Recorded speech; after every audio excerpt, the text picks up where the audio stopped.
Cut ചെയ്ത് മാറ്റി വെച്ചിട്ടുണ്ട്. ഒരു ക്യാരറ്റ്, വലിയൊരു ക്യാരറ്റാണ് എടുത്തിരിക്കുന്നത്. ഇത് നീളത്തിൽ കട്ട് ചെയ്ത് വെച്ചതാണ്. അതുപോലെ 2 മുരിങ്ങക്ക കട്ട് ചെയ്ത് മാറ്റി വെച്ചിട്ടുണ്ട്. പച്ചക്കറികൾ എടുക്കുമ്പോൾ ഒരു വിരൽ നീളത്തിൽ കട്ട് ചെയ്തെടുക്കാൻ ശ്രദ്ധിക്കുക. അതുപോലെ ഒരു പച്ചക്കായ കട്ട് ചെയ്ത് മാറ്റി വെച്ചിട്ടുണ്ട്. എപ്പോഴും നീളത്തിലാണ് അവിയലിനുള്ള പച്ചക്കറികളെല്ലാം കട്ട് ചെയ്യേണ്ടത്. ഒരു കഷ്ണം പടവലങ്ങയും ഒരു കഷ്ണം വെള്ളരിയും കട്ട് ചെയ്ത് മാറ്റി വെച്ചിട്ടുണ്ട്. എല്ലാം നീളത്തിലാണ് ഞാൻ കട്ട് ചെയ്തെടുത്തിരിക്കുന്നത്. ഇതിലേക്ക് ഒരു കഷ്ണം ചേനയും കൂടി കട്ട് ചെയ്തിട്ടുണ്ട്. പച്ചക്കറികൾ നിങ്ങളുടെ ആവശ്യം പോലെ കൂട്ടിയും കുറച്ചും ഉപയോഗിക്കാവുന്നതാണ്. അതുപോലെ ആവശ്യമുള്ള വെജിറ്റബിൾസ് ഇതിൽ ഉൾപ്പെടുത്താം. ഒരു പാൻ അടുപ്പിൽ വെച്ച് അതിനകത്തേക്ക് 1 ടേബിൾ സ്പൂൺ വെളിച്ചെണ്ണ ചേർക്കുക. ഓയിൽ വേറെ ഒന്നും ഇതിൽ ചേർക്കാൻ പാടില്ല, വെളിച്ചെണ്ണ തന്നെ ചേർക്കണം. അവിയലിൻ്റെ ടേസ്റ്റ് എന്ന് പറയുന്നത് തന്നെ വെളിച്ചെണ്ണയാണ്. ആ വെളിച്ചെണ്ണയിലേക്ക് നമ്മൾ കട്ട് ചെയ്ത് വെച്ചിരിക്കുന്ന ചേനയുടെ കഷ്ണങ്ങൾ ചേർത്ത് കൊടുക്കുക. ഒരു 2 മിനിറ്റ് സമയം ഇത് ആ വെളിച്ചെണ്ണയിൽ വഴറ്റിയെടുക്കണം. എങ്കിലേ ഉള്ളൂ ചേന എല്ലാ വെജിറ്റബിൾസിനും ഒപ്പം കുക്കായി കിട്ടുകയുള്ളൂ. ഇതാണ് ചേന കുക്ക് ചെയ്ത് കിട്ടുന്നതിനുള്ള ഒരു ടെക്നിക്ക് എന്ന് പറയുന്നത്. ഇതിലേക്ക് 1 കപ്പ് വെള്ളം ഞാൻ ആഡ് ചെയ്തിട്ടുണ്ട്.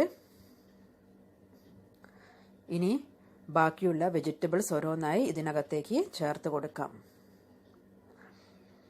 ആദ്യം വേവ് കൂടിയ വെജിറ്റബിൾസാണ് ഞാൻ ചേർക്കുന്നത്. പച്ചക്കായ, ക്യാരറ്റ്,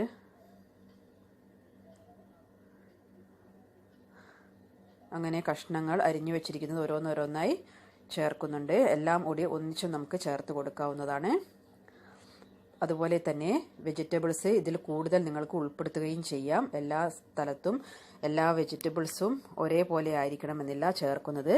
ഞങ്ങളുടെ നാട്ടിൽ ചേർക്കുന്ന വെജിറ്റബിൾസ് കൂടുതലും ഈ തരത്തിലുള്ള വെജിറ്റബിൾസ് ആണ്. അതുകൊണ്ടാണ് ഞാൻ ഇതൊക്കെ ചേർത്തിരിക്കുന്നത്.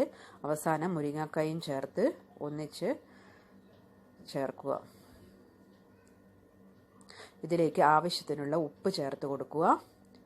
അതുപോലെ 1/2 ടീസ്പൂൺ മഞ്ഞൾപ്പൊടിയും ഈ സമയത്ത് ചേർത്ത് കൊടുക്കുക. അതിനുശേഷം ഒരു ലിഡ് കൊണ്ട് ഇത് കവർ ചെയ്ത് കുക്ക് ചെയ്തെടുക്കുക. ഒരു 8 മിനിറ്റ് സമയം കുക്ക് ചെയ്യുമ്പോഴേക്കും നമ്മുടെ വെജിറ്റബിൾസ് എല്ലാം കുക്കായി കിട്ടിയിട്ടുണ്ടാവും.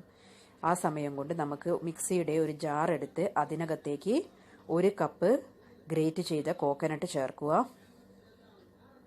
അതിലേക്ക് 3 ചെറിയ ഉള്ളിയും 4 പച്ചമുളകും 1 ടീസ്പൂൺ ജീരകവും ചേർത്തിട്ടുണ്ട്. എന്നിട്ടിത് നന്നായി ക്രഷ് ചെയ്തെടുക്കുക. ഗ്രൈൻഡ് ചെയ്തെടുക്കാൻ പാടില്ല, ഒന്ന് ക്രഷ് ചെയ്യാൻ മാത്രമേ പാടുള്ളൂ. ഈ ഒരു പരുവത്തിൽ വേണം നമ്മുടെ തേങ്ങ ക്രഷ് ചെയ്തെടുക്കാൻ. വെജിറ്റബിൾസ് ഇപ്പോൾ ഞാനൊന്ന് തുറന്നു നോക്കിയിരുന്നു. ആ സമയത്ത് ഒന്നുകൂടി വെജിറ്റബിൾസ് കുക്കാവണം. അതിന് വേണ്ടി ഞാൻ ഒന്നുകൂടി ഇളക്കിയിട്ട് കൊടുത്തിട്ടുണ്ട്. അതിനുശേഷം ലിഡ് കൊണ്ട് ഒന്നുകൂടെ കവർ ചെയ്ത് ഒരു 2 മിനിറ്റ് കൂടി കുക്കാവാൻ വേണ്ടി വെക്കുകയാണ്. ഇപ്പോൾ നമ്മുടെ വെജിറ്റബിൾസ് എല്ലാം ആവശ്യത്തിന് കുക്കായി വന്നിട്ടുണ്ട്.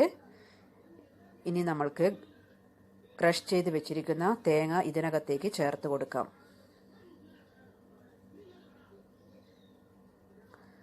തേങ്ങ ചേർത്തതിന് ശേഷം ആവശ്യത്തിനുള്ള ഉപ്പ് കൂടി നമുക്കിതിനകത്തേക്ക് ചേർത്ത് കൊടുക്കാം.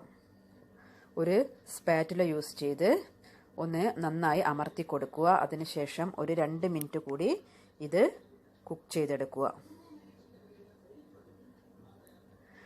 ഇപ്പോൾ തേങ്ങയുടെ പച്ചമണമെല്ലാം മാറി ആ ആവിയിൽ കിടന്ന് 2 മിനിറ്റ് കുക്കായിട്ടുണ്ട്.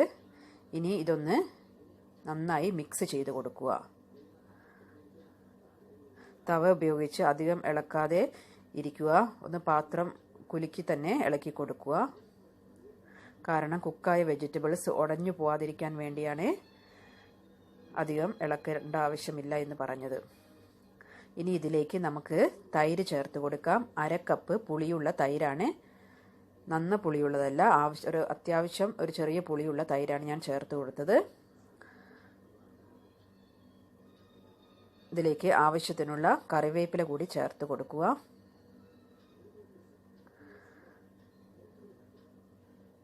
എന്നിട്ട് നന്നായി ഒന്ന് മിക്സ് ചെയ്ത് കൊടുക്കുക. തൈരെല്ലാം ആ അവിയലിൻ്റെ എല്ലാ ഭാഗത്തേക്കും എത്തുന്ന വിധത്തിൽ ഒന്ന് മിക്സ് ചെയ്തെടുക്കുക.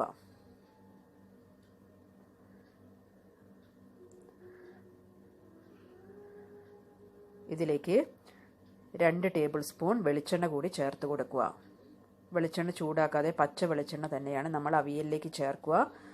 അതാണ് ഇതിൻ്റെ ടേസ്റ്റിൻ്റെ രഹസ്യം തന്നെ.